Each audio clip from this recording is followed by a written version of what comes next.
Assalomu alaykum hurmatli gulistonliklar hamda ijtimoiy tarmoq foydalanuvchilari.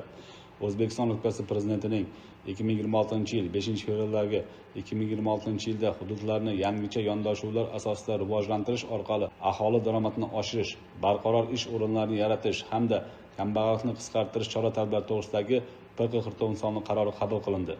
Mazkur qarorga muvofiq hududlardagi ishsizlik va kambag'allik darajasi yuqori bo'lgan og'ir toifadagi mahallalarni rivojlantirish va aholi tomorqalari hamda ijaraga berilgan yer maydonlaridan samarali foydalanish, shu jumladan sug'orish tizimlarini yaxshilash, tadbirkorlik uchun qulay infratuzilma yaratish, jumladan elektr va muhandislik kommunikatsiya tarmoqlarini yaxshilash, mahallalarni tuman markaziga hamda boshqa tutash tuman shaharlarga bog'lovchi yo'llarni yaxshilash bilan bog'liq loyihalarni amalga oshirish bo'yicha aniq vazifalar belgilab berildi.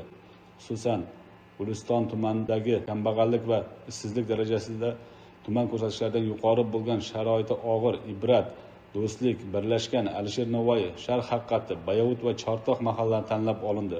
Mazkur mahallalarda yangi ish o'rinlari yaratish va aholi daromadlarini oshirishga qaratilgan chora-tadbirlarni amalga oshirish uchun har bir mahallaga 3 milliard so'mdan jami 21 milliard so'm mablag'lar respublika byudjeti va mahalliy byudjetlarning qo'shimcha manbalari hisobidan ajratilishi belgilab olindi.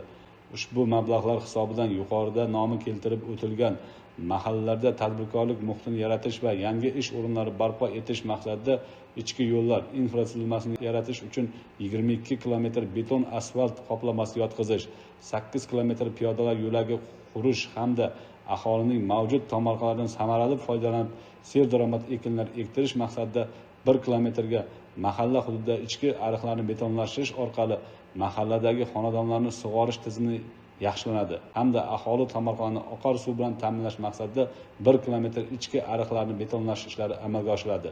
Shuningdek, tuman markazidagi Do'stlik mahallasida joylashgan 8 ta 2 qavatli 3, 18, 75, 89, 91, 93, 97, 99 sonli ko'p qavatli uylarni ta'mirlash, atrofini obodonlashtirish, piyoda yo'laklari qurish va boshqalar hamda 4 ta yangi hojatxona qurish ishlari amalga oshiriladi. Natijada mavjud muammolarni bartaraf etish orqali 3200 ta xonadondagi 380 gektar tomorqalardan samarali foydalanish imkoniyati paydo bo'ladi. Mahalladagi bo'sh turgan yer maydonlarini 62 ta lotga bo'lingan holda tadbirkorlik subyektlari yaratish uchun auksion savdolarga chiqariladi hamda 400 nafar yangi ish o'rinlari yaratiladi. 120 nafar fuqarolarning o'zini o'zi band qilinadi. 700 nafar aholi soni daromadi oshiriladi. Byudjetga yillik qo'shimcha tushum 4 milliard so'mga yetkaziladi. Davlatimiz rahbari tomonidan ajratib berilgan ushbu mablag'lar yurtimizda olib borilayotgan keng ko'lamli islohotlarning amaliy ifodasidir desam mubolag'a bo'lmaydi. Mazkur e'tibor va g'amxo'rlik avvalo aholi turmush darajasini yanada yuksaltirish, hududlarni jadal rivojlantirish, kambag'allikni qisqartirish hamda barqaror ish o'rinlarini yaratishga xizmat qiladi. Bu esa ushbu mahallalarning ijtimoiy-iqtisodiy salohiyatini yanada mustahkamlab, ularning taraqqiyotida yangi bosqichni boshlab beradi. Ishsizlik va kambag'allikdan xoli hududga aylantirishga turtki beradi. Yaratilayotgan ushbu imkoniyat va shart-sharoitlar uchun barcha gulistonlik nomidan davlatimiz rahbariga chuqur minnatdorlik bildiraman.